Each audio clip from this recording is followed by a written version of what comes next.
Rise and shine, everyone. 6 o'clock here on your Wednesday morning. We are halfway through the week officially. Jason and Alicia here with you this morning. And it is summertime. Welcome to summer, Welcome to folks. summer. It is so nice Skipped out. right past spring, guys. Yeah, and sun up here in 34 minutes. Beautiful conditions on the way today. More clear skies and another shot at 80 degrees. In fact, possible record warmth, too. Current record 83.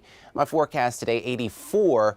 That 83 was set back in 1931. 65 right now. It's nice and comfortable on the skin. Record warmth on the way. 84 later this afternoon. Southwest winds at 10 to 15 miles per hour. Soak up the sunshine today all through the day today. Tonight we keep clear skies with lows in the 50s. Winds will relax. So that's some good news out of the west at 5 to 10 miles per hour. But then wind speeds will ramp right back up for your day tomorrow. I'm tracking more 80s, but also a cool down. So you'll have to wait and see in my 7-day forecast coming up here in about 10 minutes. Looking forward to it, Guy. Thank you. 6:01 as you're getting ready to head out the door on this Wednesday. Sitting pretty here around the Twin Cities metro and beyond. No crashes to report. We'll give you a look at the roads here out of Eden Prairie, 212 and Mitchell Road. Beautiful shot of the sunrise peeking up over the horizon there as well.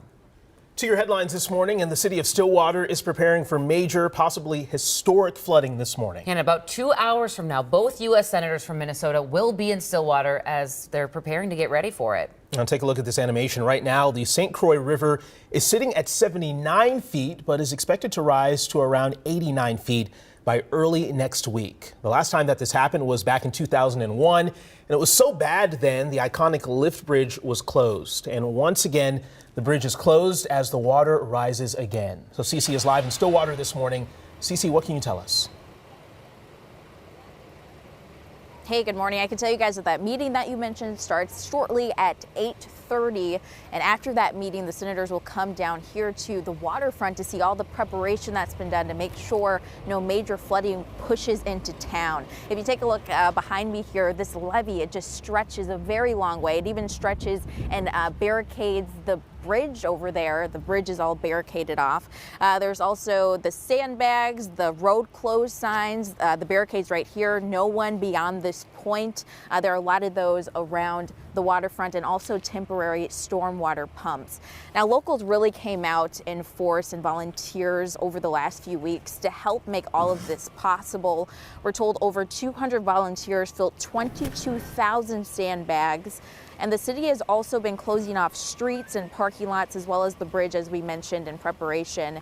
And that's a good thing because the National Weather Service says the St. Croix River has an 81% chance of reaching major flood stage. That's compared to the averages that have been happening historically of around 11% for this time of year. So the preps are in place right now. It's really just a waiting game to see when that river will crest and see how much flooding could happen. Jason, Alicia. All right, CC, all eyes on the St. Croix. Thank you very much. And St. Louis County is also addressing flooding concerns today. In just a few hours, the sheriff's office will hold a press conference outside the Public Safety Building in Duluth. Officials from Emergency Management, the National Weather Service, and the Fire Department will talk about the flooding risk and how they're getting prepared. And the flood fight is also starting in another northern Minnesota community. This is video out of Barnesville in Clay County, or here's a map rather of where Barnesville is. You can see the water covering the driveway and the entire front yard here. The homeowners actually called for help Monday night, and crews from the sheriff's office had to clear out the culvert there.